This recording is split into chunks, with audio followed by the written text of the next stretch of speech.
y va. Que ceux qui vivent, qui respirent, loue son nom, loue son nom. loue son nom.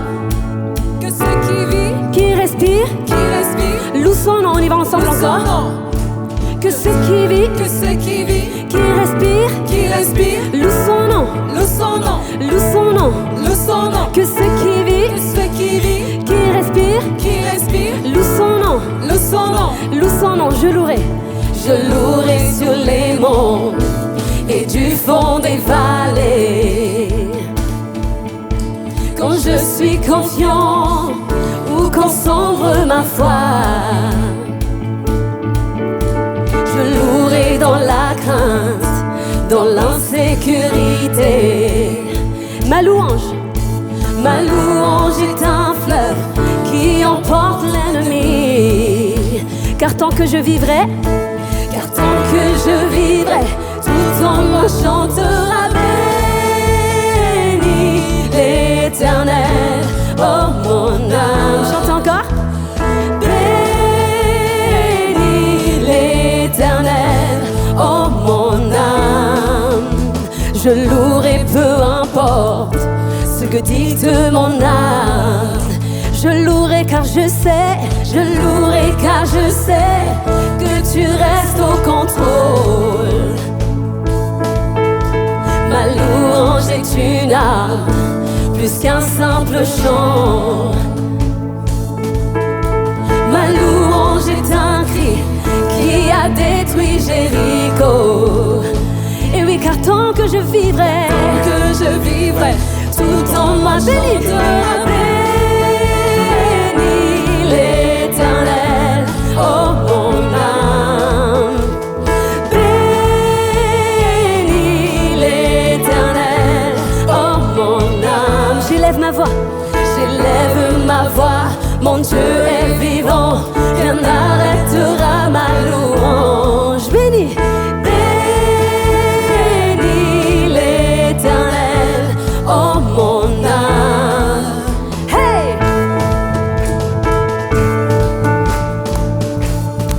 Hey! Pour ton autorité, Ton autorité, ta majesté, pour ta victoire, oh Dieu, je te louerai.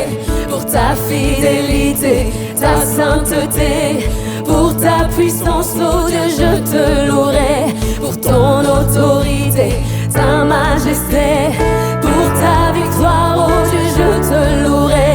Pour ta fidélité, ta sainteté, pour ta puissance, oh Dieu, je te louerai. Béni, béni l'Éternel, oh mon âme.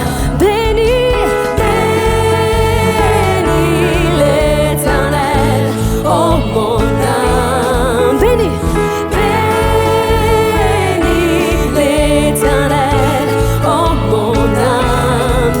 Oh béni l'Éternel, oh mon âme. J'élève ma voix, mon Dieu est vivant, rien n'arrêtera ma louange. j'élève ma voix. Mon Dieu est vivant, rien n'arrêtera ma louange. J'élève ma voix. Mon Dieu est vivant, rien n'arrêtera ma louange. J'entends béni, Béni l'Éternel, oh mon âme. hey! Jésus, je te loue et je t'adore. Et mon âme te bénit. Et on y va. Que ceux qui vivent, qui respirent, loue son nom, loue son nom. Que ceux qui vivent, qui respirent, loue son nom, loue son nom. Hey! Que ceux qui vivent, qui respirent, loue son nom, loue son nom.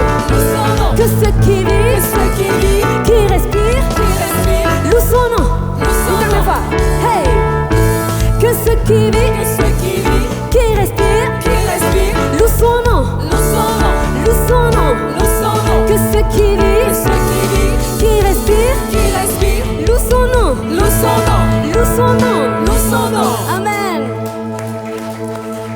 toi, Jésus, et tu le mérites.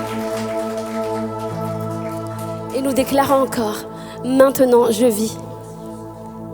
Et tu changes la couleur de noir et blanc en couleur. Amen. Si vous traversez des moments difficiles en ce moment, c'est peut-être noir et blanc. Mais Jésus va transformer cette couleur en arc-en-ciel. Amen. Amen, amen, amen.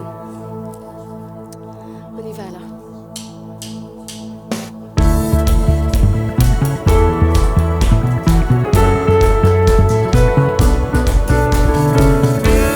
Maintenant je vis en toi.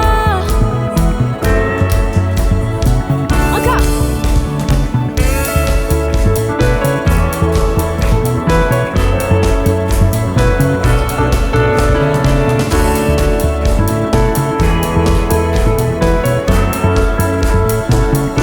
On y va, je m'éveille. Je m'éveille car je sais qu'avec toi, tous mes rêves ont un sens. Je veux vivre ma vie pour toi. J'ai pris ma décision.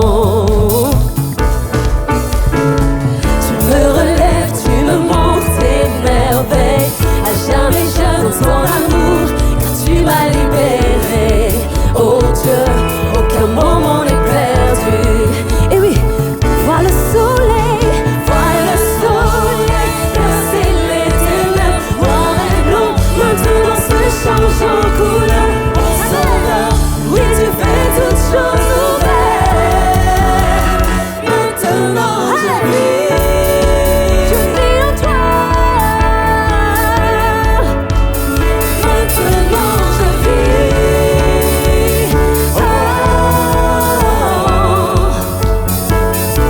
Tu guides mes pas. Tu guides mes pas, tu es là près de moi. Ton amour m'a guéri, il n'y a rien comme vivre avec toi. Cette vie que tu m'offres, je choisis. Vois le soleil. Vois le soleil percer les ténèbres, noir et blanc, maintenant se change en couleur. Mon sauveur, oui tu fais toutes choses nouvelles. Maintenant je vis. Amen. Maintenant je vis. Emmène-moi. Emmène-moi plus loin qu'auparavant. En ton amour je prends mon essor. Ta liberté est une porte ouverte. Tu es tout pour moi et plus encore.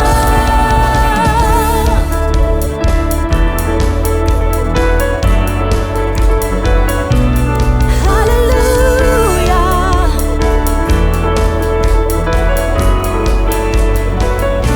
Vois le soleil.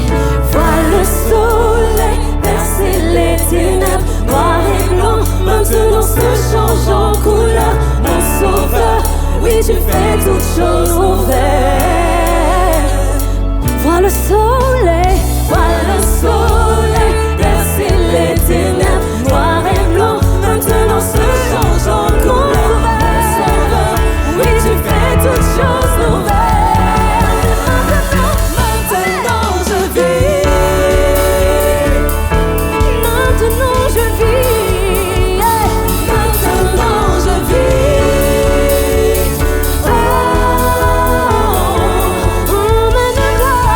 Emmène-moi plus loin qu'auparavant. En ton amour je prends mon essor. Ta liberté est une porte ouverte. Tu es tout pour moi et plus encore. Emmène-moi plus loin qu'auparavant. En ton amour je prends mon essor. Ta liberté est une porte ouverte. Tu es tout pour moi et plus encore. Yes. Et vous avez le droit d'acclamer le roi des rois. Parce qu'il est vivant et il ne change pas. Hier, aujourd'hui et éternellement. Amen. Jésus. Et je m'appuie sur toi, Seigneur. Alléluia. Alléluia. Tu es ma seule fondation, Jésus. Tu es le rocher de ma vie. quand tout autour de moi semble sombre. Et toi, tu me relèves. Et toi, tu me rafraîchis. Et merci pour la vie. Merci pour le rocher que tu es.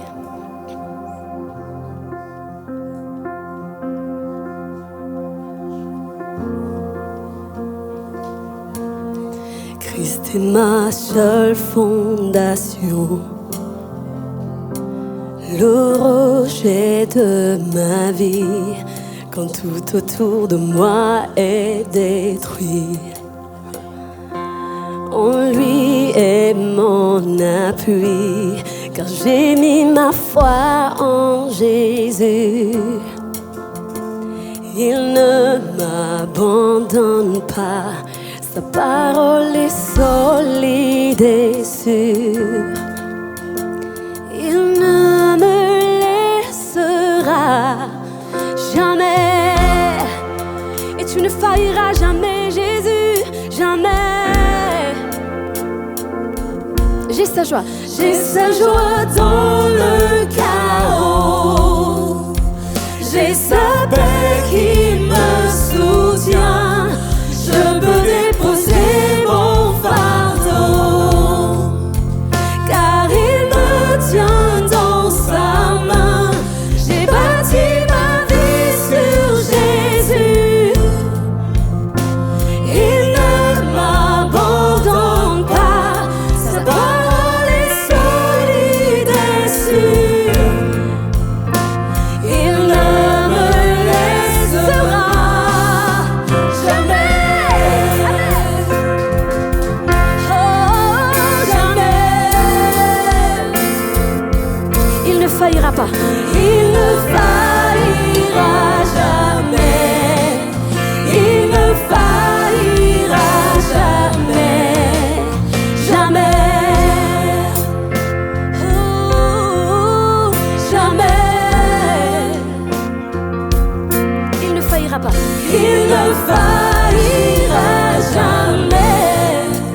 Il ne faillira jamais.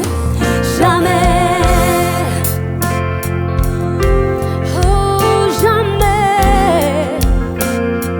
Il ne faillira pas encore. Il ne faillira jamais. Il ne faillira jamais. Christ est ma seule fondation, le rocher de ma vie, quand tout autour de moi est détruit.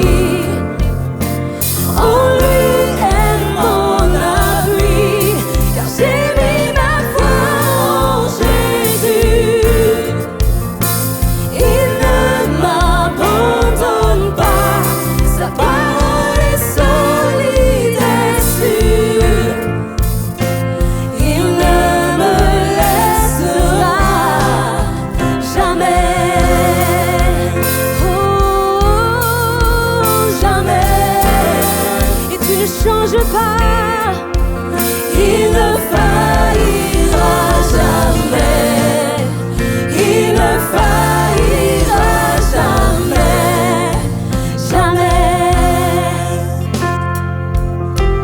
Oh, jamais.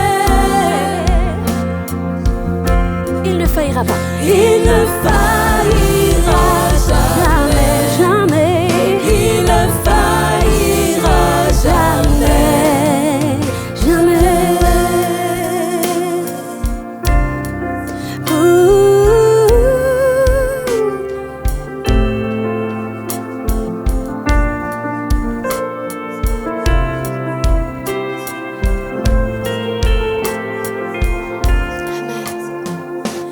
Le vent, la pluie déferlent sur ma vie. J'ai bâti ma maison sur Jésus-Christ. Encore une fois.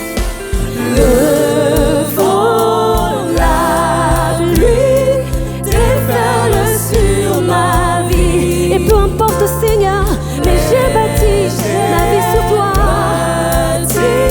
Ma maison sur Jésus-Christ. Le vent et la pluie.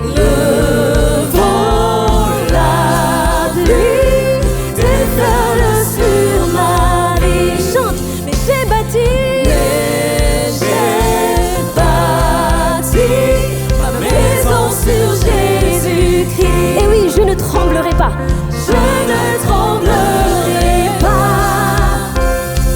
Je suis fondée sur toi. Je ne tremblerai pas.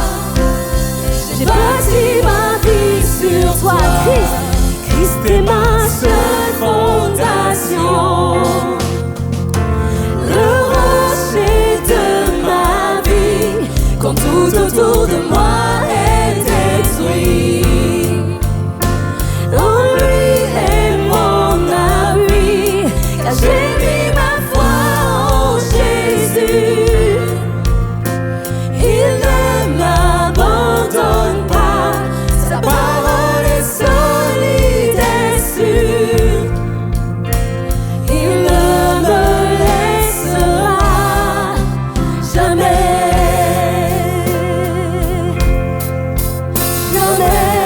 Jésus, merci parce que tu es toujours là. Il ne faillira jamais.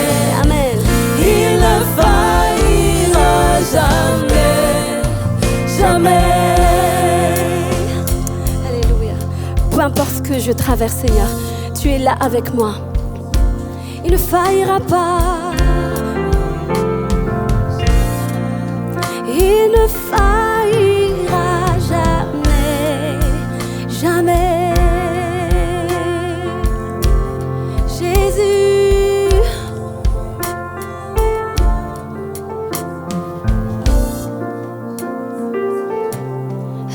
Alléluia.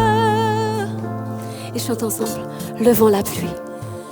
Le vent, la pluie déferle sur ma vie. Mais j'ai bâti ma maison sur Jésus-Christ. Le vent, la pluie déferle sur ma vie. Et j'ai bâti. Et j'ai bâti ma maison sur Jésus-Christ. Je ne tremblerai pas. Je ne tremblerai pas. Je suis fondée sur toi. Je ne tremblerai pas. J'ai bâti ma vie sur toi. Je ne tremblerai pas. Je ne tremblerai pas. Je suis fondée sur toi. Jésus, Je ne tremblerai pas. J'ai bâti ma vie sur toi. je ne tremblerai pas. Je ne tremblerai pas. Je suis fondée sur toi. Jésus, je ne tremblerai pas. Je ne tremblerai pas. Amen. J'ai bâti ma vie sur toi. Amen. Jésus.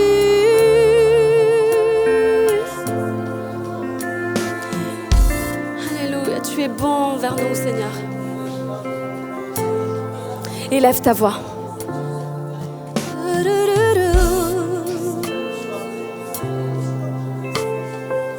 Sois élevé, Jésus. Prends toute la place. Saint-Esprit, sature ce lieu. Jésus, je t'aime. Élève ta voix et dites: Jésus, je suis là pour toi et je te loue de tout mon cœur et de toute mon âme. Jésus, je t'aime. Jésus, me voici devant toi. Reçois mon adoration ce matin. Amen.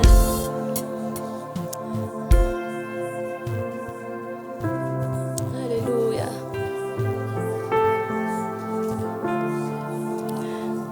Alléluia, alléluia. Tu es digne d'être adoré et glorifié, Jésus.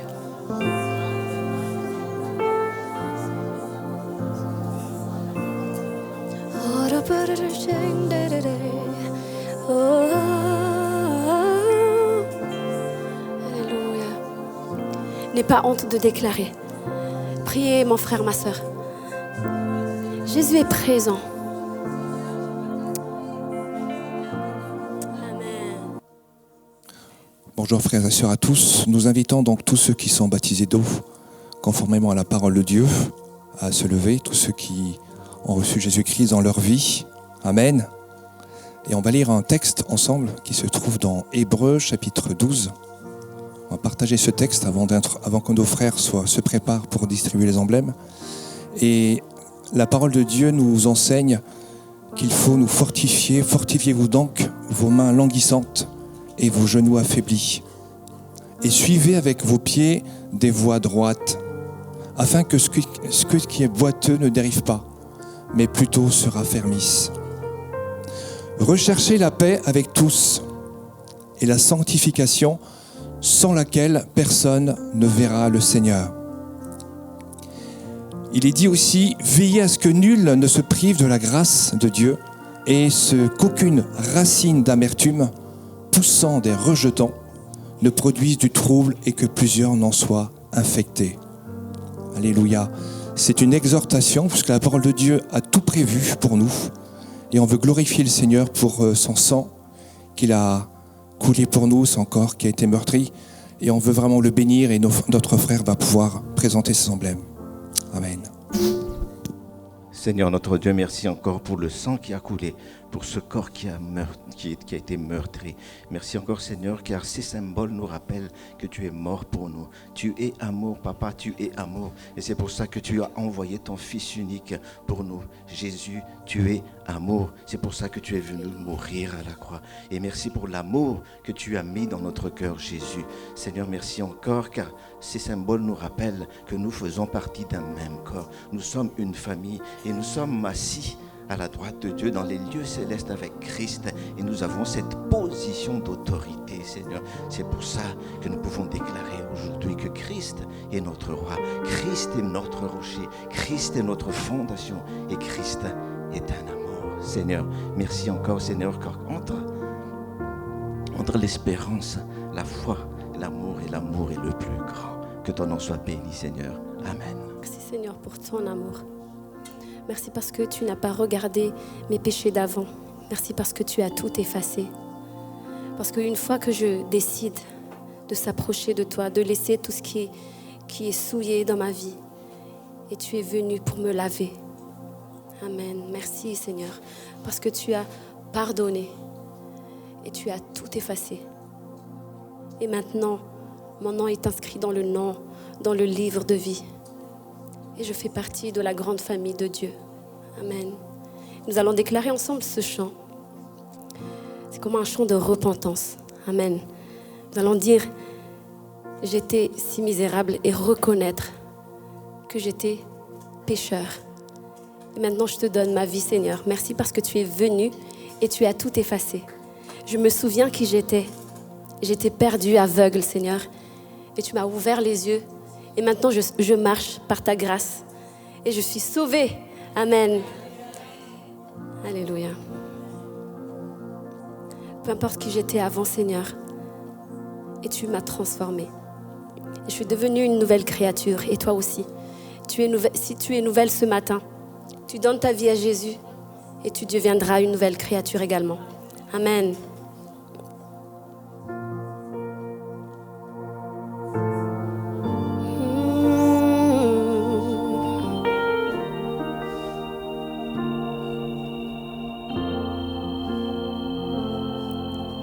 J'étais si misérable, je me souviens qui j'étais. J'étais perdue, aveugle, oui j'étais dépassée. Le péché nous séparait et la brèche était trop large. Par ta grâce de l'autre côté, Jésus tu m'as regardé. Alors, tu as fait un chemin à travers le grand fossé. Tu as abandonné ton trône pour le reconstruire en moi. Et là, à la croix, toute ma dette était payée. Et mes chaînes, tu les as brisées. Et mon âme est libérée. Chante. Merci Jésus pour le sang versé. car tu m'as lavé. Merci Jésus pour cette vie sauvée. Des ténèbres tu m'as tiré, éclairé et libéré. Amen.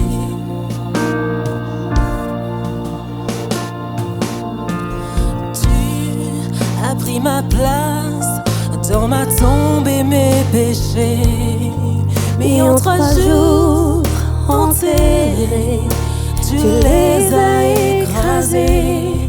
Maintenant ni mort, ni aiguillon, et la vie n'a pas de fin, car j'ai été transformé par le sang de l'agneau divin. Merci Jésus pour le sang versé. Merci Jésus, car tu m'as lavé. Merci Jésus pour cette vie sauvée. Des ténèbres tu m'as tiré, éclairé et libéré. Et non rien. Non, rien n'est plus fort que l'œuvre merveilleuse de ton sang, de ton sang, de ton sang. Mais non, rien n'est plus fort, nous appelle fils et filles, rachetés par le Père, par ton sang. Oui, ton sang. Non, rien n'est plus fort que l'œuvre merveilleuse de ton sang. Oui, ton sang. Oh, nous appelle fils et filles, rachetés par le Père, par ton sang. Oui, ton sang.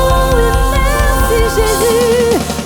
Merci Jésus pour le sang versé. Merci Jésus, car tu m'as lavé.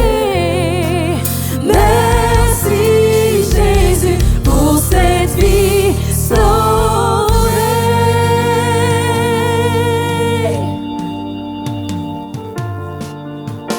Des ténèbres tu m'as tiré, éclairé et libéré. Amen. Merci Jésus. C'est précieux pour nous, Seigneur, ton sang qui a coulé.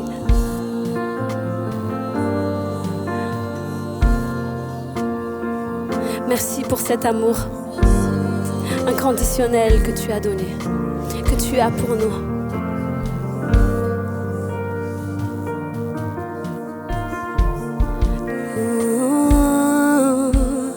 On va chanter encore ensemble. Merci Jésus. Merci Jésus pour le sang versé. Amen. Merci Jésus, car tu m'as lavé. Merci Seigneur. Merci Jésus pour cette vie sauvée. Des ténèbres tu m'as tiré, éclairé et libéré. Encore une fois, chante Église. Merci Seigneur. Merci Jésus pour le sang versé. Merci Seigneur pour ce sang précieux. Merci Jésus, car tu m'as lavé. Merci Jésus pour cette vie sauvée.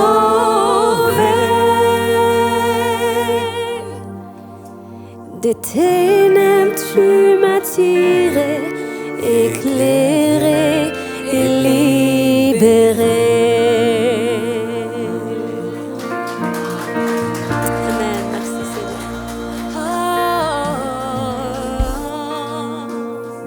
Élève ta voix maintenant. Merci Seigneur, parce que tu m'as tiré des ténèbres. Merci parce que maintenant je marche dans la lumière. Et maintenant je suis la lumière du monde. Et je veux que ton nom soit glorifié. Je veux que ton nom soit annoncé partout, Seigneur, dans le monde.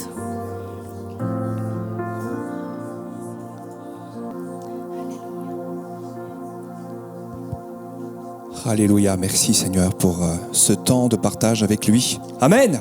Alléluia, on est encore là. Merci Seigneur. Dans la continuité de ce culte, on va partager un texte dans Malachie pour introduire les offrandes. On va regarder ce que l'Écriture nous enseigne dans ce domaine.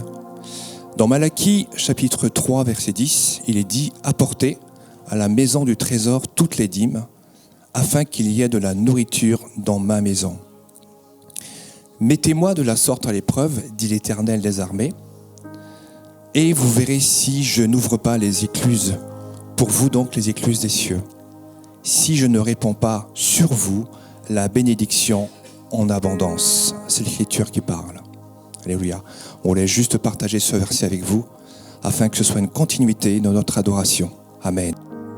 Et nous allons énumérer la bonté de Dieu envers nous. Alléluia, la bonté de Dieu dans notre vie, au quotidien, dans les moindres des choses. Il est bon.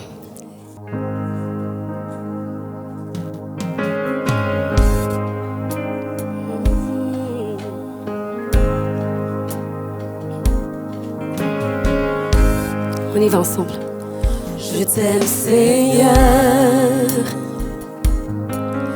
Ta bonté ne faillit jamais. Tous les jours, tu me tiens dans tes mains. Dès que je me réveille et jusqu'à mon coucher, je chanterai la bonté de Dieu. Oui, toute ma vie.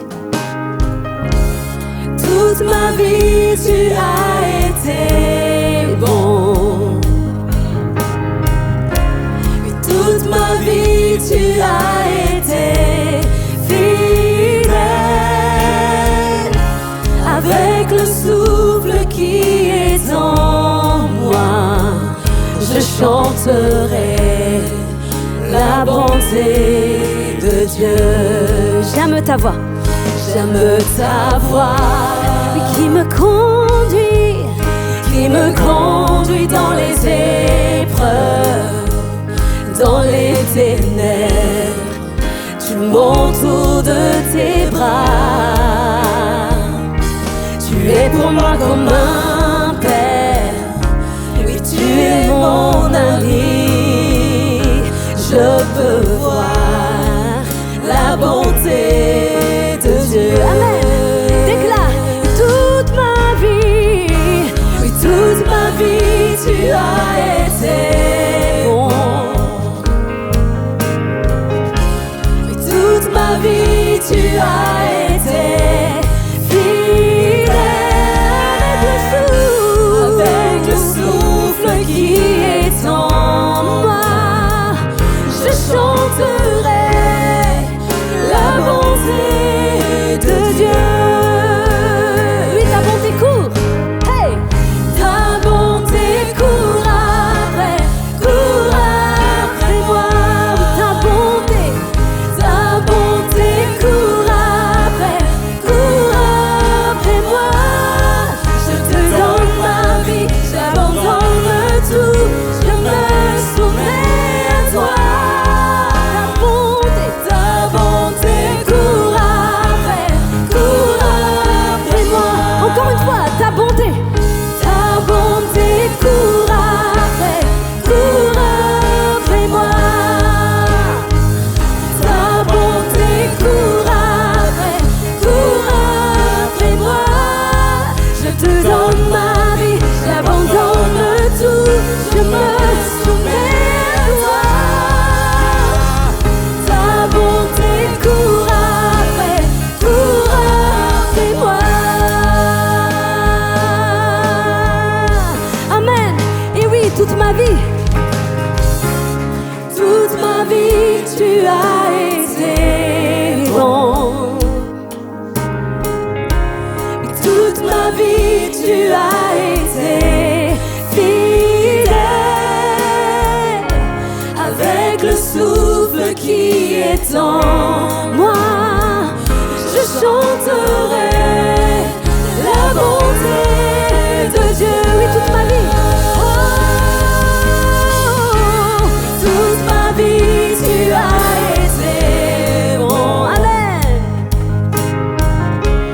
Toute ma vie, tu as été fidèle. Avec le souffle qui est en moi, je chanterai la bonté de Dieu. Je chanterai la bonté, encore une fois, de Dieu. Je chanterai la bonté de Dieu. Toutes les louanges te reviennent, Jésus. Alléluia. Merci pour ta présence, Seigneur. Alléluia, tu le mérites vraiment d'être loué, Jésus. Merci beaucoup Seigneur pour ta bonté Seigneur dans notre vie, merci beaucoup pour ton amour. Seigneur, nous l'avons déclaré que nous voulons faire de toi Seigneur notre fondation. Seigneur, je te bénis pour tout ce que tu nous fais Seigneur, mais également pour qui tu es. Seigneur, nous élevons la voix parce que tu es un Dieu puissant, tu es un Dieu saint. Seigneur, je te remercie beaucoup pour les cœurs disposés Seigneur à donner Seigneur, mais également pour ceux qui n'ont pas pu donner.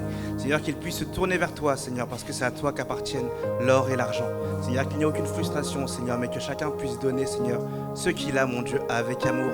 Seigneur, non pas pour enrichir des hommes mon Dieu, mais pour l'avancement du royaume Seigneur, mais du royaume des cieux. Seigneur, nous avons plus qu'un projet Seigneur, nous avons quelque chose de palpable Seigneur, une église à construire, des bâtiments Seigneur Jésus, pour accueillir plus de personnes Seigneur Jésus, pour dépeupler Seigneur l'enfer. Donne-nous Seigneur vraiment de nous mettre à l'œuvre mon Dieu, parce que tu nous as donné un but, et Seigneur ce n'est pas pour errer Seigneur, mais c'est pour aller dans une direction bien précise. Seigneur, nous te faisons confiance Seigneur, et nous donnons Seigneur ce que nous pouvons. Nous donnons Seigneur ce que tu nous donnes également. C'est un moyen de te rendre toute la gloire que tu nous donnes. Je te bénis Seigneur pour ton serviteur qui va nous apporter la parole aujourd'hui. Que tu puisses le oindre Seigneur pour l'onction qu'il y a aujourd'hui. Et que nos cœurs soient disposés Seigneur à recevoir mon Dieu toute ta parole Seigneur. Non pas une partie mais tout. Merci beaucoup Seigneur Jésus pour ta grandeur dans notre vie. Amen.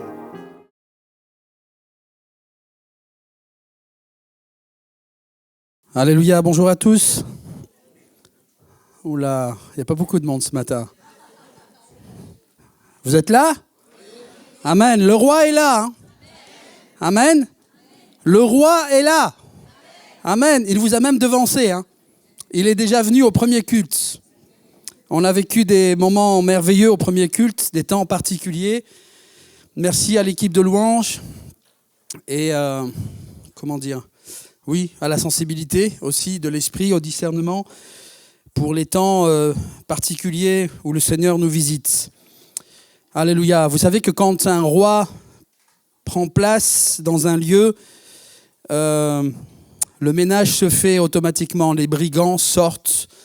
Tout ce qui ne colle pas avec la présence du roi n'a qu'à bien se tenir et n'a qu'à quitter le lieu. Amen. Je vous donne cette image pour les temps que nous passons dans la présence de Dieu. J'espère que vous n'êtes pas venus religieusement pour une bonne action, un culte de plus dans votre vie, mais que vous êtes venus pour rendre un culte au Seigneur. On l'a fait ensemble au travers de la prière, de la louange, et maintenant on va partager la parole. Mais vous savez que ce sont des temps spirituels. Et là, je suis tout seul. Il n'y a plus d'amen. Tout le monde a quitté la salle.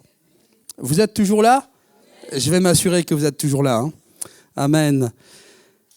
Donc, Seigneur, aide-moi. Seigneur, aide-moi.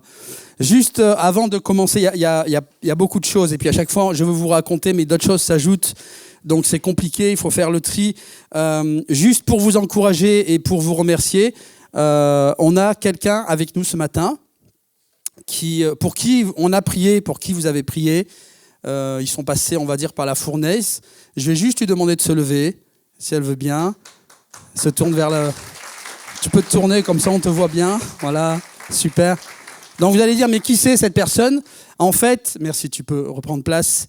C'est cette sœur qui s'appelle Sarah, avec son époux Raïs, qui sont au Liban, à Beyrouth. C'est la maman de la petite dont je vous ai parlé il y a 2 semaines en arrière. Et donc, cette sœur travaille avec nous dans le ministère des médias. Elle est installée à Beyrouth pour le moment. Et donc, voilà, merci pour vos prières. Pour eux, continuez de prier. C'était un moment difficile et là il semble que le Seigneur ouvre des portes pour de nouveaux horizons, si on peut dire, pour pas donner d'indications devant les caméras. En tout cas, voilà, un encouragement pour vos prières. Le Seigneur agit et il entend les prières. Amen. Vous êtes toujours là? Est-ce qu'on peut mettre la photo rapidement? Donc je vais partager juste 2 choses. Le sujet de prière, de reconnaissance, et puis cette photo. C'est juste ce matin, là, entre les 2 cultes. Rapidement, vendredi, donc pas passé, vendredi d'avant, il y a 1 semaine, je recevais un message d'un frère avec qui je travaille, qui s'appelle aussi Karim, qui vit donc en région parisienne. C'est un Kabyle qui a fait un travail merveilleux et qui continue de faire un travail merveilleux. Et ce frère m'envoie un contact. Il me dit, écoute, il faudrait que tu contactes un frère, c'est une famille, je ne sais pas s'ils sont en famille, en tout cas le frère est ici en France, il est en demande d'asile, il est croyant et ils ont besoin d'une église. Alors j'aimerais bien est-ce que tu peux t'en occuper? Alors je dis pas de problème, il m'envoie le contact et je reçois donc le nom avec le numéro sur mon téléphone. Le frère s'appelle Nasser. Je communique avec lui au travers de messages vocaux, WhatsApp, et puis j'essaye de faire un peu la connaissance. Et il me répond à mon premier message, très réactif. Et donc je lui envoie un second en lui disant, écoute, je ne sais pas, est-ce que tu travailles, quelles sont tes activités? Ça serait bien que je sache, comme ça on peut organiser un rendez-vous, se rencontrer, prendre un temps ensemble, faire connaissance. Et puis si tu veux venir à l'église, ça sera avec plaisir. Et donc j'attends sa réponse, ça c'était au cours de la semaine. Et ce vendredi-là, je suis... oui, c'est ce vendredi-là, Seigneur, je ne sais plus, je suis complètement décalé avec tous les déplacements. Ce vendredi, je suis avec Gérard, pasteur Gérard, en rendez-vous ici comme on fait tous les mois, où on discute, on échange, on parle des projets, on prie. Et pasteur Gérard me dit, parmi les nouvelles personnes, il me dit, il y a un frère qui est arrivé dans l'église depuis 5-6 semaines. C'est un Algérien et il avait fait bonne impression à pasteur Gérard. On sentait la présence de Dieu sur ce frère. Et j'ai dit, tiens, c'est marrant. J'ai dit, un frère sur Paris m'a envoyé un contact pour une famille aussi, ils sont kabyles, et ils ont besoin d'une église. J'ai dit, ça me fait penser qu'il faut que je les recontacte. Et puis donc, vendredi, la journée continue. Et dans l'après-midi, je reçois la réponse à mon 2e vocal, à ce frère Nasser, donc, avec qui je devais prendre contact. Et puis, il me raconte, il me dit, écoute, merci pour ton aide. Concernant l'église, il me dit, en fait, je priais et je me baladais, je cherchais une association sur Nantes. Et puis, j'ai vu un panneau « Église évangélique ». Alors, j'ai suivi le panneau. Et il me dit, puis en suivant le panneau, je suis arrivé devant un portail qui était ouvert. Il y avait marqué « Église chrétienne ». Alors, je suis rentré dans la cour, j'ai cherché. Il me dit, il n'y avait personne. Et en repartant, je jette un coup d'œil dans un bureau. Et là, je vois un monsieur qui est en train de travailler, d'écrire. Il me dit, donc, je suis allé taper au carreau. Et puis, le monsieur, il m'a ouvert la porte. Il m'a accueilli. Il s'est présenté. C'était le pasteur de l'église. J'ai dit, alors ça, c'est étonnant, quoi. Et il me dit, et puis il m'explique, il me dit, je sais pas, il me semble que ça s'appelle la rue Pontereau ou quelque chose comme ça. Dans son vocal, vous voyez, le Seigneur nous avait devancé. Le frère priait pour une église. Et on va dire, c'est par le plus grand des hasards, qui s'écrit avec un D, parce que Dieu se cache derrière le hasard. Comment le Seigneur conduit les choses. Alors certains, ils vont sourire, ils vont dire, vraiment, vous êtes naïfs, vous faites des trucs pour rien. Mais non, écoutez bien, redescendez sur terre ou montez un peu plus en hauteur. Ce témoignage, cette anecdote, elle nous raconte quoi? En fait, elle nous raconte la fidélité de Dieu et la direction de Dieu dans nos vies. Alors si on nous prend pour des fous, pour des naïfs, je suis le premier, il n'y a pas de problème. Je suis le premier. Mais je pense qu'on est un petit groupe là, on va marcher ensemble. Le Seigneur est bon et c'est pour toi, pour vous, pour nous. Et puis on salue les internautes au passage. Donc pour vous dans la salle ou pour vous sur les réseaux, Très souvent, ce qui revient dans la bouche des gens et des chrétiens aussi, c'est qu'on pense qu'on est tout petit, si insignifiant. Dieu ne se soucie pas de nous.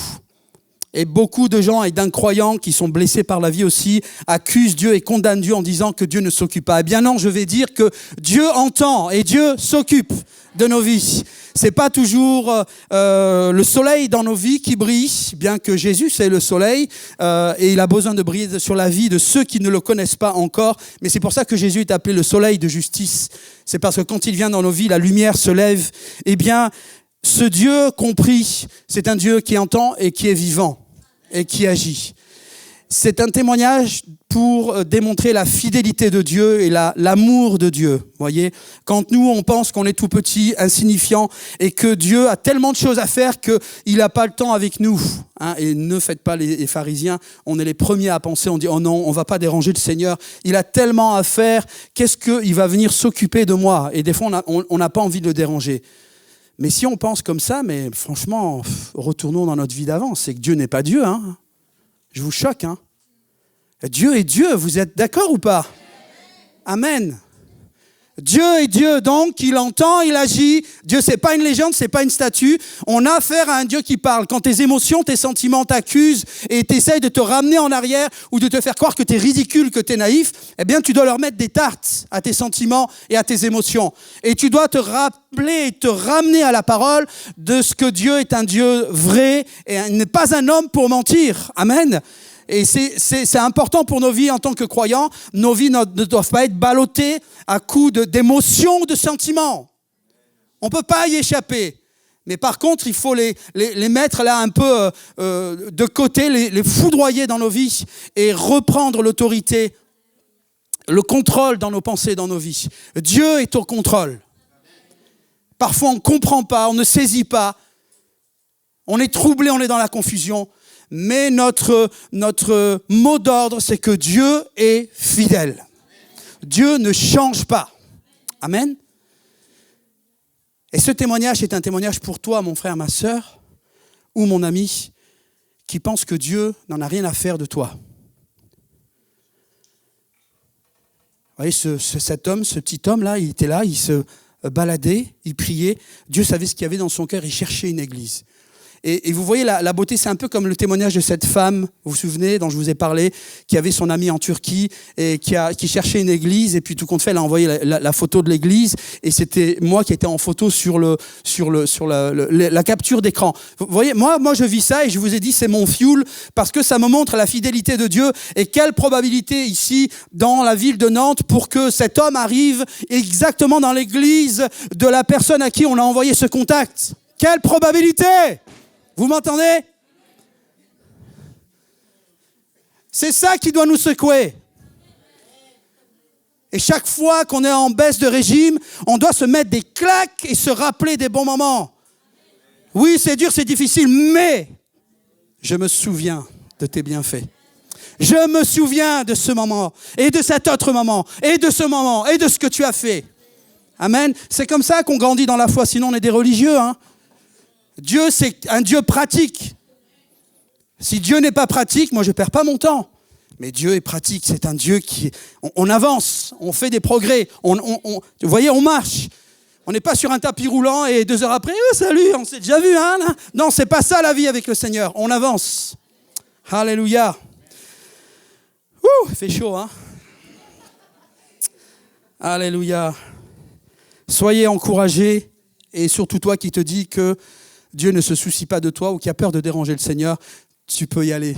Vas-y, tu peux déranger le Seigneur.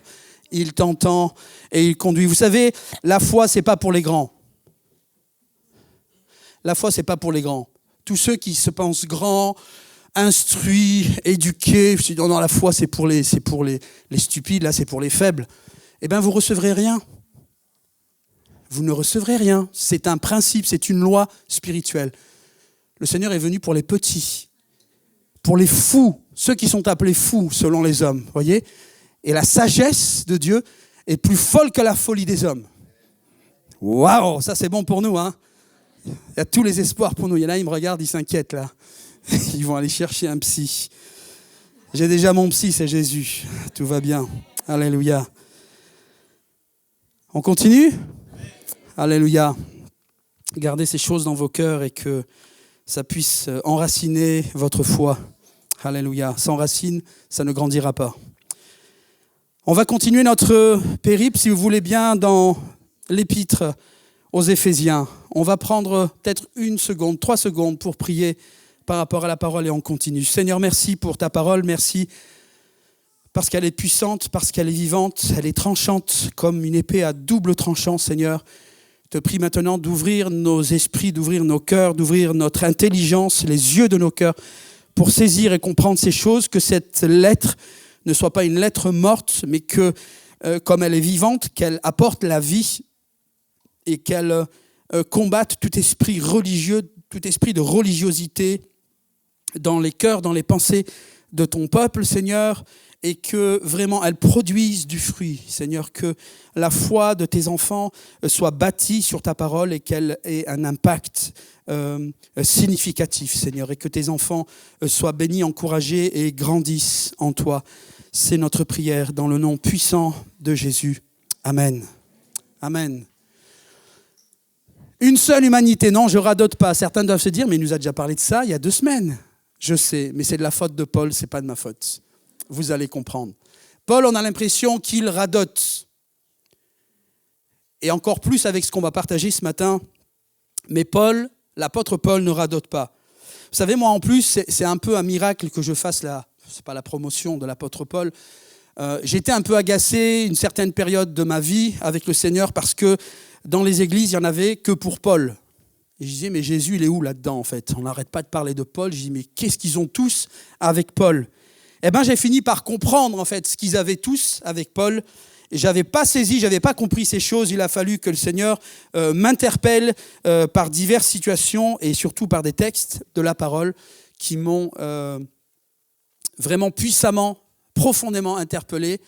Et j'espère que ce virus-là, je vais vous le transmettre et que vous receviez ce virus pour qu'il vous enflamme et qu'il vous donne ce zèle, cette soif, cette envie de creuser, de comprendre les choses que l'apôtre Paul nous révèle.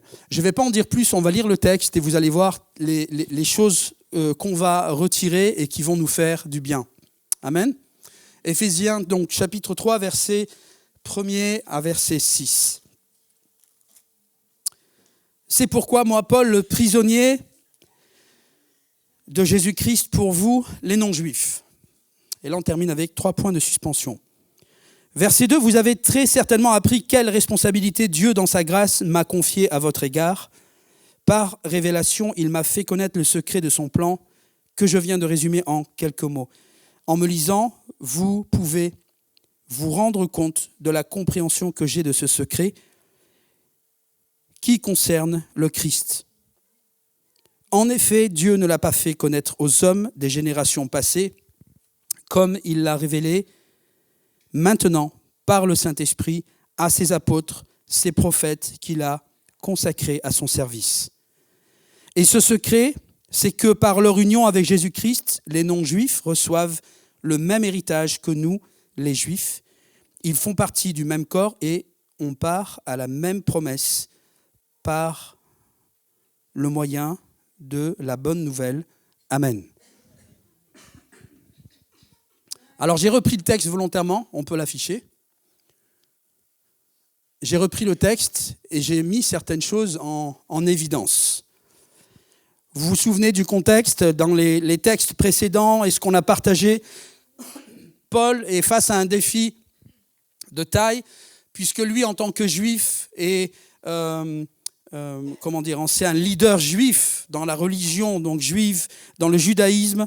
Il est confronté à une mission de taille puisqu'il est chargé par le Seigneur de faire connaître l'évangile aux païens. Et il est aussi l'outil que le Seigneur va utiliser pour réconcilier les Juifs, Israël, aux non-Juifs, les nations. Vous vous souvenez que dans la culture juive et dans l'esprit des Juifs, c'est pour ça qu'on voit un peu de nationalisme parfois chez les disciples, chez les apôtres. Ils avaient pris comment dire, Dieu pour acquis. Dieu était à eux, l'Éternel était à eux. Le judaïsme, c'était parce qu'ils étaient les meilleurs et ils étaient le peuple préféré parmi tous les peuples. Ils étaient le peuple élu. Et ils s'étaient un peu accaparé ce que Dieu avait transmis, qui à l'origine devait être transmis aux autres nations. Mais ils l'avaient gardé jalousement pour eux. Et Paul est en train donc de rétablir la vérité et tout doucement de les faire transitionner de la pensée juive, de la pensée judaïque, à la pensée de l'Évangile. On a vu dans le chapitre 2 que de deux peuples, de deux humanités, Dieu veut en faire qu'une seule. Et on peut imaginer dans le contexte là, imaginer Paul, et j'aurais bien aimé être assis moi à côté de Paul pour voir la réaction des gens autour, là, des juifs et des non-juifs. Les non-juifs, ils ont dû se regarder avec un grand point d'interrogation, et les juifs, ils devaient être rouges de colère. Qu'est-ce que ce gars-là est en train de nous dire ? Paul, c'est un hérétique, il a complètement craqué, il a quitté le judaïsme, il marche avec Jésus, et il est aussi fou, même plus fou que les autres, parce qu'il raconte des hérésies. Il veut que nous, juifs, ayant la vérité ultime, le rapport privilégié avec l'Éternel, il voudrait que nous, on partage notre privilège avec les goïms, avec les nations. Mais c'est inconcevable, vous comprenez ? C'est inconcevable dans l'esprit du juif là de l'époque de se dire que Dieu réforme les choses et que désormais il ne va pas y avoir de prédominance ou de préférence de la part de Dieu pour un peuple, mais qu'en fait par le sacrifice de Christ, eh bien tout le monde va être sur le même pied d'égalité. C'est un choc culturel, vous m'entendez ? C'est un choc culturel, un choc social, un choc religieux. Parce que jamais de la vie, c'était même inconcevable un plan pareil. Et pourtant, c'est le plan que Paul met en lumière. Il révèle ce plan. Ce plan. Un plan. Dieu a un plan. Dieu a des plans. Paul révèle ce plan, chapitre 1er, lorsqu'il dit que le plan de Dieu, le mystère, c'est que il désire réunir tout ce qui est en bas sur la terre et en haut dans le ciel, tous ensemble sous l'autorité de qui ?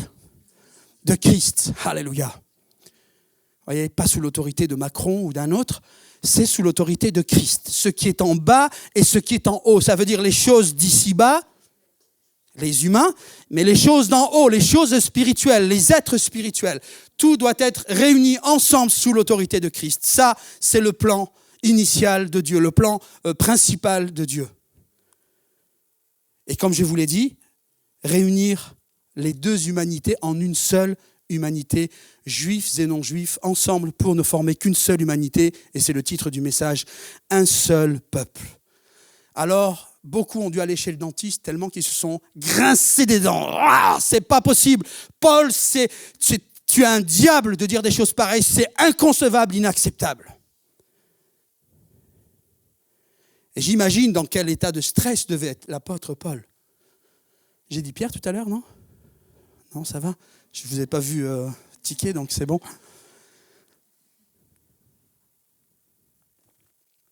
C'est important de se plonger dans le contexte de l'époque pour comprendre. Nous, on est assis là, tranquille, 2000 ans après, on écoute, alléluia, amen, oui, c'est normal, allez, on y va. Non, faut être dans le contexte pour comprendre la situation. Et dans quel état devaient être les auditeurs de l'apôtre Paul devant un plan si incroyable. C'est pourquoi moi, Paul, le prisonnier de Jésus-Christ, pour vous, les non-juifs. Suivez-moi, restez concentrés. J'avais jamais fait attention, comme quoi, vous voyez, on lit vraiment de façon mécanique, sans vraiment faire attention, souvent, j'allais dire parfois, mais c'est souvent. Mais ce premier verset-là, à moins que j'ai un problème avec ma langue française, lisez.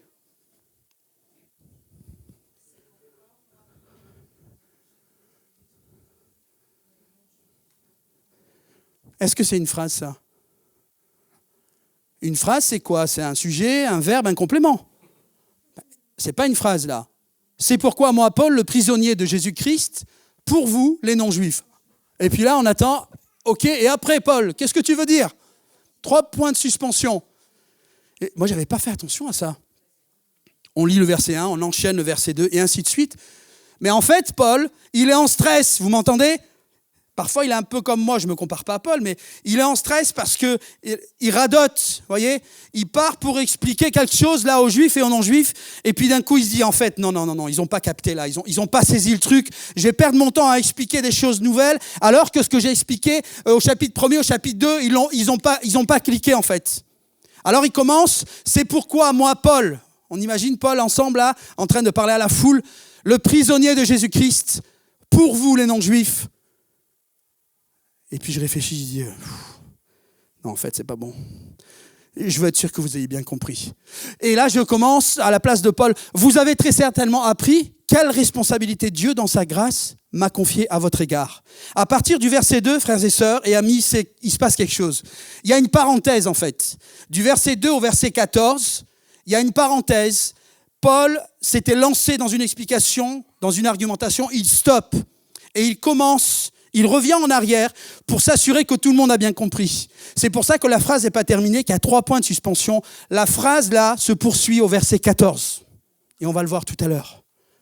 Ça veut dire que du verset 1 au verset 14, c'est une parenthèse où Paul va faire un peu comme moi, il fait une digression, il revient en arrière pour évoquer des choses qu'il a déjà évoquées, mais pour lesquelles il veut s'assurer que tout le monde a compris. Et il dit donc, vous avez très certainement appris quelle responsabilité Dieu dans sa grâce m'a confiée à votre égard. Cette lettre-là aux Éphésiens, elle a circulé. D'autres avaient entendu, avant les Éphésiens, avaient entendu parler de cette responsabilité, de ce mandat, de cette mission que Paul avait reçue. Pourquoi il a reçu un mandat, une mission ? Il le dit juste après. Non, on peut revenir, je n'ai pas fini. Il dit donc, cette responsabilité que Dieu, dans sa grâce, m'a confiée à votre égard. Verset 3, par révélation, il m'a fait connaître le secret de son plan, que je viens de résumer en quelques mots. Donc là, on est au chapitre 3, verset 2. Le résumé, c'est le chapitre 1er et chapitre 2. Hein. Il nous a fait mal à la tête, Paul, déjà. Vous êtes avec moi ? C'était de la viande, mais vraiment super consistante. Il faut mastiquer, mâcher. Je disais au premier culte, nous, la parole de Dieu, vous voyez, il faut qu'on soit comme les ruminants. Vous pouvez avoir votre lecture biblique journalière, parce que vous désirez lire la Bible en un an, ok ? Ça, c'est votre lecture quotidienne, journalière. Par contre, si vous voulez vous nourrir de la parole et comprendre, avancer, il faut la méditer. Et méditer, c'est ruminer. Le ruminant, il fait quoi ? Il mange, il mâche, il mastique. Ensuite, ça descend. Et les vaches, par exemple, voilà, elles ont besoin de 3 cycles, parfois, de rumination avant de pouvoir digérer. Ben, c'est une belle image, même si elle n'est pas super géniale pour nous, surtout à l'heure bientôt du repas. C'est l'image qu'on devrait garder pour notre approche vis-à-vis de la parole. Tu ne peux pas lire, et écoute-moi bien mon frère, ma sœur, tu ne peux pas, et c'est peut-être pour ça que tu es frustré, tu dis je ne comprends rien, j'avance pas, et il n'y a rien qui sort, même en écoutant des fois à l'église, je ne comprends pas, c'est parce que tu n'ouvres pas ton esprit, tu n'es pas dans la bonne disposition. Tu dois lire la parole en la méditant. Tu prends un texte, 2 textes, 2 versets, et tu restes dessus si tu sens qu'il y a du trésor là. Voyez, si on veut chercher un trésor dans un champ et qu'on part en courant là, eh ben, on va passer devant les trésors. Vous comprenez ? C'est pas comme ça, c'est pas la bonne technique. On fait comment pour trouver un trésor ? On cherche, on sonde un peu et puis on se pose. Et là, on va commencer à creuser. Et quand on creuse, qu'est-ce qu'on fait ? Eh ben, on fait le tri, on regarde s'il y a des choses bonnes là, s'il y a du trésor, s'il y a des pépites. Eh bien, c'est la même chose avec la parole. Exactement la même chose. C'est une image vraiment analogique, c'est la même chose. Dieu, dans sa grâce, m'a confié à votre égard. Et il dit donc, par révélation, il m'a fait connaître le secret de son plan. Paul, et c'est compliqué pour lui devant les Juifs et les non-Juifs, et surtout devant les Juifs, ils ont, je pense, une certaine retenue, ceux qui écoutent, parce qu'ils savent d'où vient Paul. Ils connaissent son arrière-plan. Et Paul, c'était un dur de dur, c'était un grand dans le judaïsme. C'était une des références, vous comprenez ? C'était une des références. Donc je pense qu'ils ont eu une certaine retenue à cause de son arrière-plan, bien qu'ils auraient voulu peut-être le lapider comme ils ont voulu lapider le Seigneur. Mais il leur dit, c'est par révélation que j'ai reçu ces choses. Certains ont dû se dire, il a tourné du ciboulot, il a craqué, il est devenu fou. Mais d'autres ont dû être interpellés. Ils étaient peut-être tentés de quitter, mais en même temps, ils l'écoutaient parce que il y avait les paroles de la vie quand même, dans ce qu'il disait Paul aussi. Par révélation, Dieu donc m'a fait connaître le secret de son plan. Alléluia. Un autre mot que je vais dire comme les jeunes que je kiffe. Un plan. Alléluia. Tu n'as pas donné ta vie à un Dieu qui est comme une forme de statue et bloqué dans le temps et qui prend la poussière. Non, tu as affaire à un Dieu vivant qui, avant même que tu le rencontres, avait déjà tout planifié. Alléluia. Depuis avant même la création jusqu'à son retour et jusqu'après même. Alléluia. Puisqu'on a une description de la Jérusalem céleste. Dieu a un plan. Un plan avec un grand P, mais dans ce plan, il y a d'autres plans. Il y a des objectifs. C'est un peu comme un millefeuille. Mais tous ces objectifs tendent vers un plan que Dieu a déjà planifié. J'insiste. Vous m'entendez? Ça, c'est le Dieu qu'on sert et le Dieu qu'on suit. On ne part pas à l'aveugle, non. Il a une feuille de route, ce Dieu. Il a un plan. Et Paul est celui qui est utilisé par Dieu pour révéler ce plan, le grand plan et les plans dans ce grand plan. Et quand vous lisez dans les Épîtres, on fera une petite étude là-dessus, tous les mystères, les secrets que Paul a mis en lumière. Des paroles, des déclarations prophétiques dans l'Ancien Testament. Et Paul a été le seul capable à déchiffrer ces mystères, ces plans. Un mystère, c'est une vérité cachée. Enseignement de M. Pichet à l'école biblique, il y a 25 ans. Un mystère, c'est une vérité cachée. Elle est là, mais elle est cachée. Mais Paul, comme il a reçu ces choses par révélation directement par le Seigneur, bien sûr qu'il a été enseigné par les frères, mais il a reçu, on va dire, un stock là, il a reçu un package directement de la part du Seigneur. Parce que ces choses-là, même les disciples n'étaient pas en capacité de les comprendre. Vous m'entendez ? Et Paul, il se fait les dents là, et il est soucieux, il est en stress parce qu'il se dit, je suis avec les disciples, mais ils n'ont rien compris. Je vois bien, vous n'avez pas cliqué. Il devait leur dire comme ça, vous n'avez pas encore compris. C'est pour ça qu'il ne finit pas sa première phrase. Il commence et puis il dit, non, je veux être sûr qu'ils ont compris. Et il reprend et il radote, il répète ce qu'il a dit dans le chapitre 1er et le chapitre 2. Ça va, vous êtes toujours là ? Alléluia. Son plan. C'est un mot que tu dois garder ce matin, mon frère, ma sœur, c'est ça, son plan. On peut avancer ? Ah, même les enfants, ils ont chaud, les pauvres. En me lisant, Paul continue, vous pouvez vous rendre compte de la compréhension que j'ai de ce secret qui concerne Christ, de ce mystère. Et pour vous, là, les internautes, vous dites, voilà, Christ, Christ, c'est un mystère. On ne peut pas expliquer les amis musulmans qui sont en train de couper les cheveux en quatre et qui veulent trouver des solutions, des réponses à tout. Mais si tu trouves une réponse à toutes les choses qui concernent Dieu, c'est que ce n'est pas Dieu, en fait. Et Christ, Dieu, c'est un mystère. Ce sont des vérités cachées qui sont révélées à ses enfants. Alléluia. Et Paul a été l'outil principal pour l'Église. Et c'est pour ça qu'il est la clé et celui qui est envoyé vers les païens. Parce que venant du judaïsme, il est le seul à pouvoir réconcilier juifs et non-juifs. Alléluia. Vous pouvez vous rendre compte de la compréhension que j'ai de ce secret. Mais c'est en lisant les épîtres. Parce qu'il parle à la foule, mais il nous parle à nous. Si vous lisez mes épîtres, mes frères, mes sœurs, vous allez vous rendre compte de la compréhension que j'ai du mystère de Christ. En effet, Dieu ne l'a pas fait connaître aux hommes des générations passées, comme il l'a révélé maintenant par le Saint-Esprit. On n'était pas dans la dimension du Saint-Esprit, dans l'ancienne alliance, on était dans une autre dimension. Là, nous sommes avec, je ne veux pas parler de dispensation, mais nous sommes là dans un temps de révélation prophétique et de révélation par le Saint-Esprit à ses apôtres, ses prophètes qu'il a consacrés à son service. Dans l'ancienne alliance, on avait des prophètes, mais dans la nouvelle alliance aussi, il y a des prophètes, ce sont les apôtres. Amen. Et les hommes, les femmes que Dieu place à la tête des ministères. Ce n'est pas un rôle administratif, c'est un rôle spirituel. Amen. On peut continuer. Le slide suivant. Merci. J'aime Paul, j'aime trop sa pédagogie parce que vous voyez, il est méthodique et puis il avance petit à petit en précisant les choses parce que son désir à Paul, c'est qu'il préfère prendre 1 semaine, 2 semaines à répéter les mêmes choses mais s'assurer que les disciples ont compris.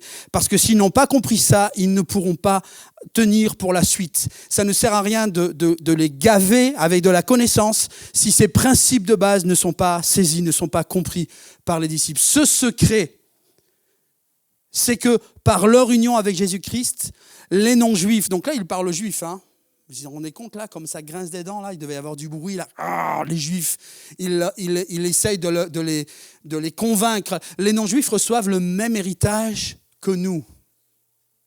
Non, Paul. Comment les non-juifs vont recevoir le même héritage? Mais c'est des païens, c'est des mécréants, comme on dit dans l'islam. C'est des infidèles, les nations. Comment ils peuvent recevoir le même héritage que nous? C'est nous, Israël. C'est nous, les mandataires de la religion judaïque. Comment est-ce que les nations, les non-juifs pourraient hériter du même héritage que nous? Le même héritage que nous, les juifs, ils font... Oh là, je vais reprendre au début parce que là, je fais n'importe quoi. Ce secret, c'est que par leur union avec Jésus-Christ, les non-juifs reçoivent le même héritage, premièrement, que nous, les juifs. Ils font partie du... Plus fort quand même. Amen. Du même corps. On parle de quoi là? Le corps du Christ, le corps du Seigneur. Pas le corps du Christ. Attention, on n'est pas l'église catholique. Le corps du Seigneur, l'église, pas l'institution. Et on part à quoi?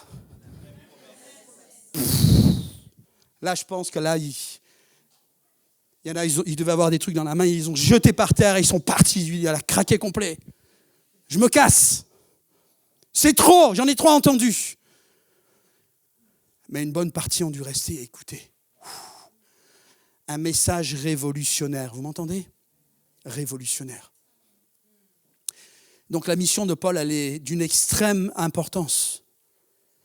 Parce qu'il devait être capable, par la grâce de Dieu et par son bagage, son arrière-plan et par la révélation qu'il avait reçue, il était chargé de réconcilier juifs et non-juifs. Pourquoi, les amis? Parce que lui, il vit à l'époque, vous comprenez, nous on est 2024, c'est bon, c'est lui qui a galéré pour faire tout ça. Non, il devait s'assurer qu'en pratique, pour de vrai, dans la vraie vie, les juifs n'allaient pas continuer à avoir de la haine envers les non-juifs. Parce que c'était le cas. Et on va lire un texte là-dessus. Les juifs avaient la haine des non-juifs, vous m'entendez? On reviendra sur la Samaritaine. Je ne sais plus si on l'a fait ensemble.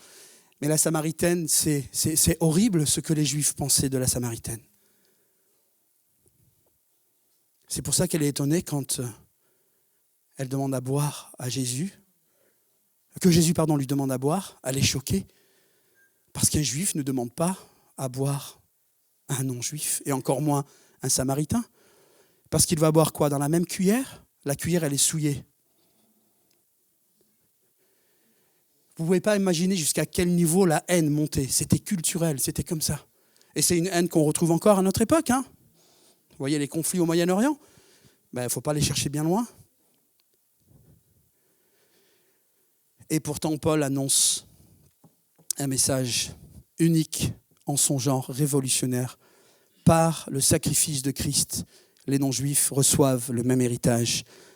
Ils font partie du même corps. Et ils ont part à la même promesse. L'intention du Seigneur avec Israël, ce n'était pas qu'il garde jalousement la connaissance de l'Éternel, c'était qu'ils partagent et qu'ils annoncent jusqu'aux extrémités de la terre. Vous m'entendez? C'est incroyable ce plan, et j'ai réalisé ça hier en lisant, j'ai dit mais il y a une analogie avec l'évangélisation. En fait, ils ont manqué à leur mandat. Israël a manqué à son mandat parce qu'il devait être une lumière pour les nations, comme Christ est une lumière pour les nations, et ils étaient chargés d'annoncer et de partager ce message. Ils ne l'ont pas fait. Ils ont méprisé les nations. Et c'est pour ça que le Seigneur les reprend. On peut avancer? Il y a encore quelque chose derrière les petits points, on peut y aller. Non, tu peux avancer encore. Lisons Genèse 12, verset 3. C'est bientôt terminé, courage. Vous allez récupérer votre rôti ou votre poulet. Genèse 12, verset 3. On reste toujours avec l'idée du mot plan à l'esprit parce qu'un plan, ça a un début, ça a une fin, vous voyez. C'est pas juste quelque chose là de figé dans le temps, non. Et ça fait partie du plan de Dieu. Dieu parle à Abraham et il dit « Je bénirai ceux qui te béniront, je maudirai ceux qui t'outrageront ou qui te maudiront. Tous les peuples de la terre seront bénis à travers toi. » Est-ce que c'est clair ou pas? Et pour les amis internautes, j'espère aussi. Tous les peuples de la terre. Je me souviens de milliers de discussions que j'ai eues avec des amis musulmans. Oui, mais Jésus, c'est pour vous les blancs. Mais non, Jésus, c'est pas pour les blancs. Jésus, c'est celui qui a été envoyé par Dieu, Père, pour éclairer les nations. Et la preuve, c'est que en Abraham, déjà, il y avait la graine d'une bénédiction, non pas une bénédiction matérielle, mais que les nations, au travers d'Abraham, allaient être touchées et changées, transformées. Amen. C'était le plan de Dieu à la base. Et Israël, qui se vantait d'avoir Abraham comme patriarche, ils n'ont pas saisi le sens, en fait.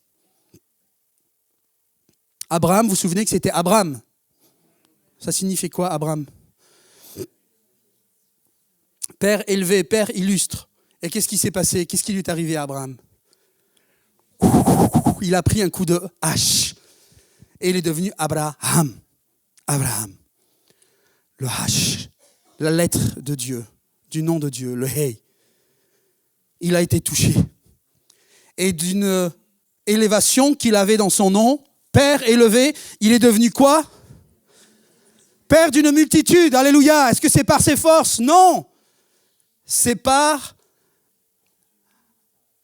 la foi et par révélation, par la grâce de Jésus-Christ sur Abraham, même si Jésus n'était pas à l'époque, mais il était bien avant Abraham, vous entendez?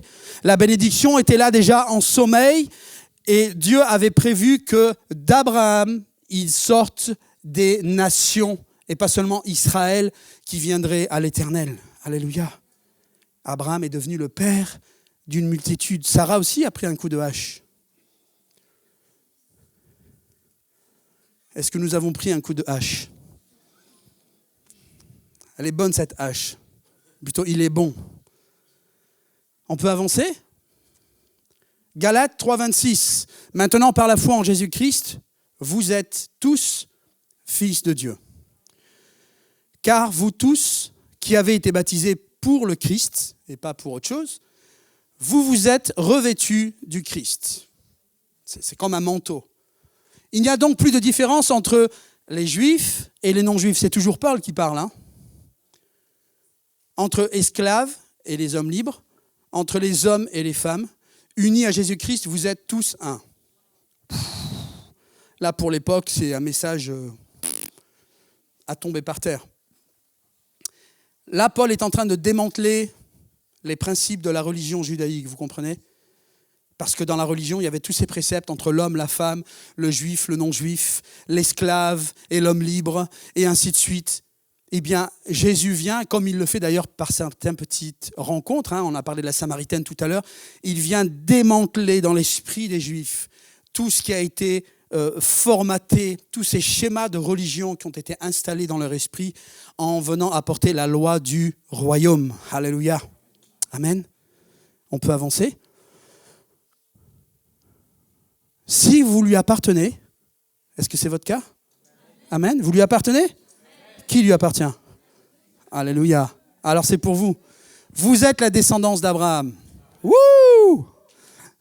Nous sommes la descendance d'Abraham et donc aussi les héritiers des biens que Dieu a promis à Abraham. Alléluia!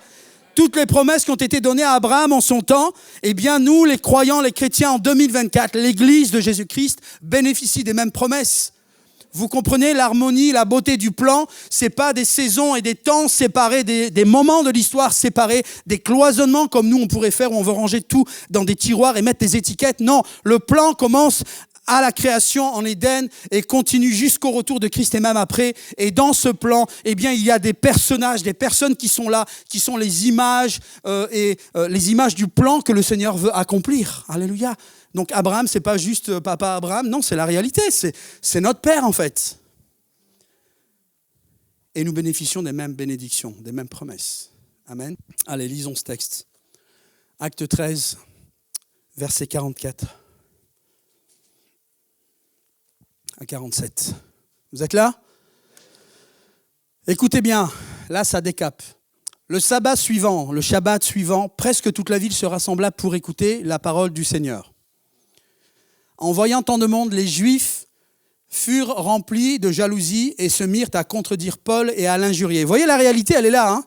Tout à l'heure, vous étiez dans les bisounours, là, ouh, alléluia, l'évangile, tout le monde est content, nous sommes frères. Ben non, les Juifs, ils voulaient en découdre avec les non-Juifs. En voyant tant de monde, les Juifs furent remplis de jalousie. Pourquoi la jalousie? Ben parce que Dieu ne se tournait pas que vers eux, en fait. Dieu se tournait vers les nations. Les nations étaient là, un peu dubitatives, se posaient la question, mais est-ce qu'on mérite ça?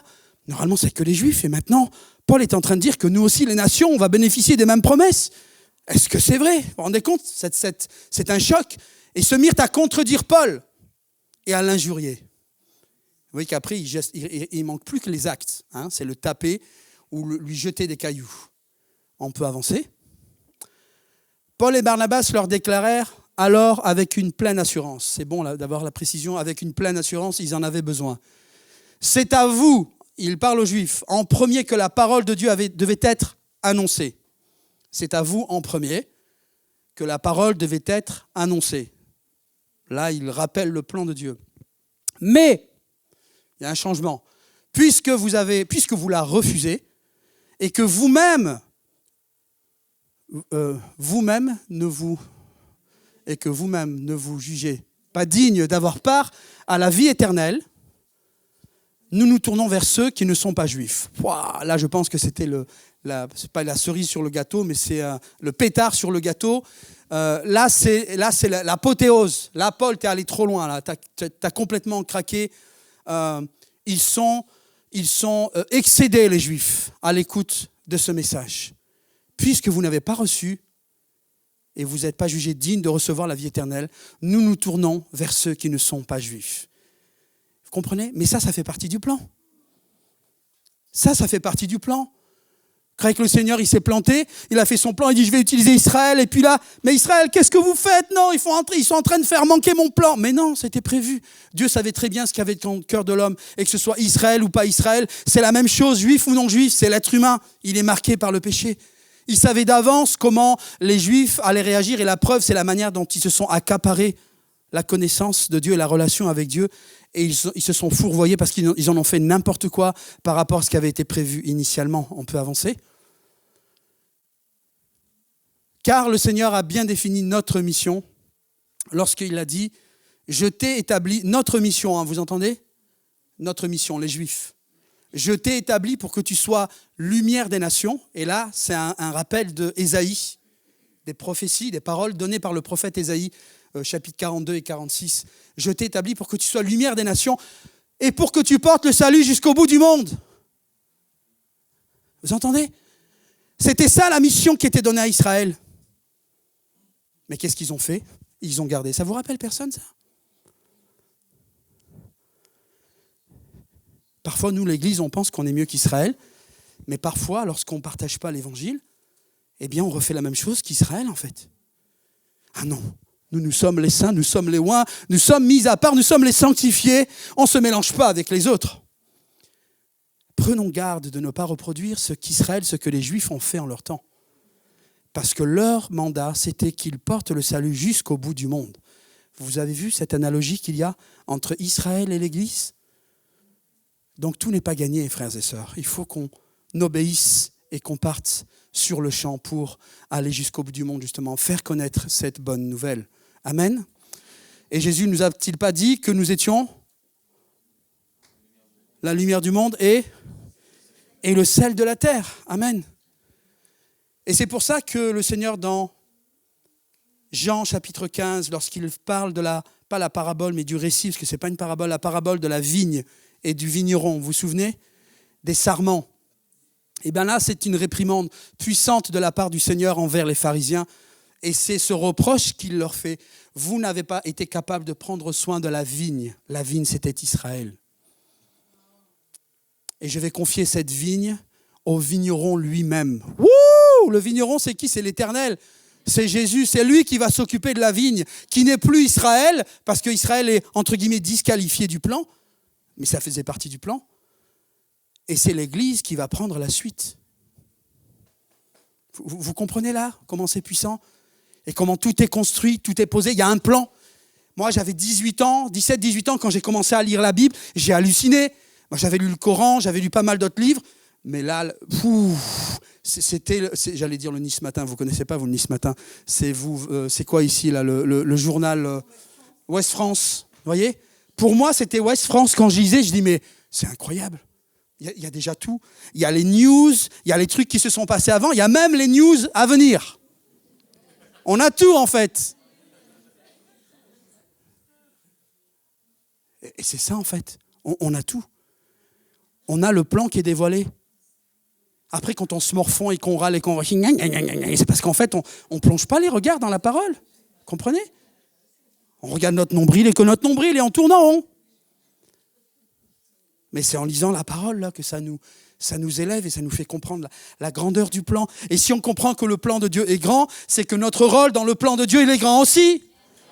On n'est pas des petits minables ou un troupeau d'agneaux tristes, fatigués, rachitiques et complètement handicapés. Nous, on est des petits, on est des mesquines et puis on ne peut rien faire. On est les balayures de ce monde. Mais non, il faut arrêter ça, vous comprenez? Il faut se lever et prendre notre rôle. Comme Israël, vous êtes la lumière des nations pour porter le salut jusqu'au bout du monde. Alléluia! Et c'est pour ça que je pense que le Seigneur voulait la communion fraternelle, pour qu'on se secoue les uns les autres. Voyez? Et puis pour que ça travaille aussi. Il y en a un qui va être le marteau, l'autre il va être le clou, l'autre il va être la scie, l'autre le rabot. Il faut que ça travaille là, pour que ça change et que ça transforme. Alléluia. C'est le dernier verset ou il y a autre chose? Ah ben voilà, donc c'est celui-là avec lequel on va terminer. Je suis désolé, c'était une fausse alerte tout à l'heure. Il a dit aussi, et donc là c'est l'allusion justement au texte qu'on a lu dans Actes. L'origine du texte est ici dans Ésaïe. Il a dit aussi, tu ne seras pas seulement mon serviteur pour établir les tribus de Jacob et ramener ceux que j'ai préservés du peuple d'Israël, car je t'établirai pour être la lumière des autres peuples. Ça, c'était la mission donnée à Israël. Je t'établirai pour être... Donc, quand on établit quelqu'un, c'est qu'on lui donne une autorité.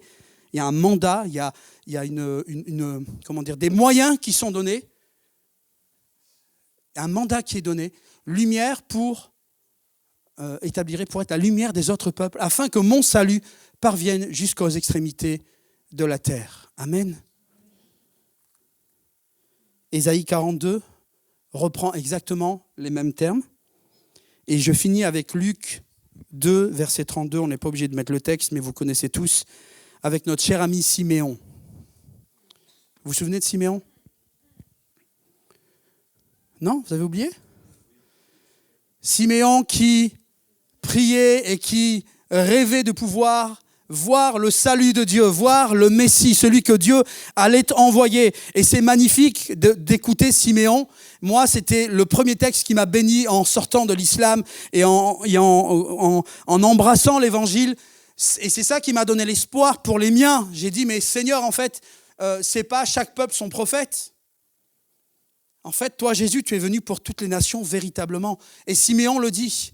Il y avait alors à Jérusalem un homme appelé Siméon, c'était un homme droit et pieux. Il vivait dans l'attente du salut d'Israël, du Messie. Et le Saint-Esprit reposait sur lui.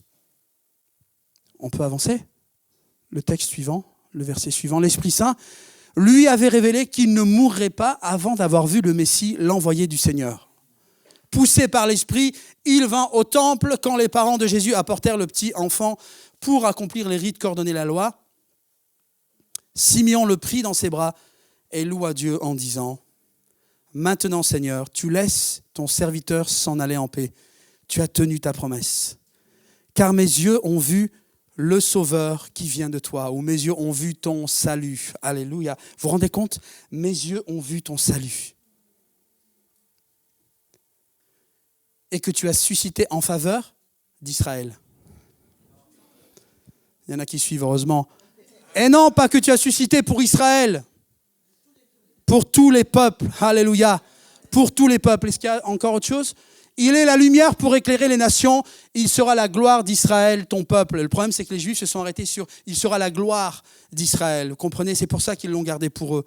Mais non, s'ils sont la gloire, c'est parce qu'ils devaient transmettre ce beau trésor aux autres. Amen. Et nous sommes, vous êtes la lumière de ce monde. Amen.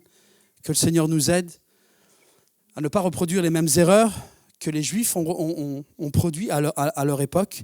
Et c'est pour ça qu'on peut jeter la pierre à personne et qu'on doit juste nous mettre nous-mêmes en question, nous remettre en question et faire attention de ne pas taper à côté de ce que Dieu a prévu. Le plan de Dieu, il est clair, il est puissant, il est glorieux et c'est une gloire. Vous m'entendez, frères et sœurs?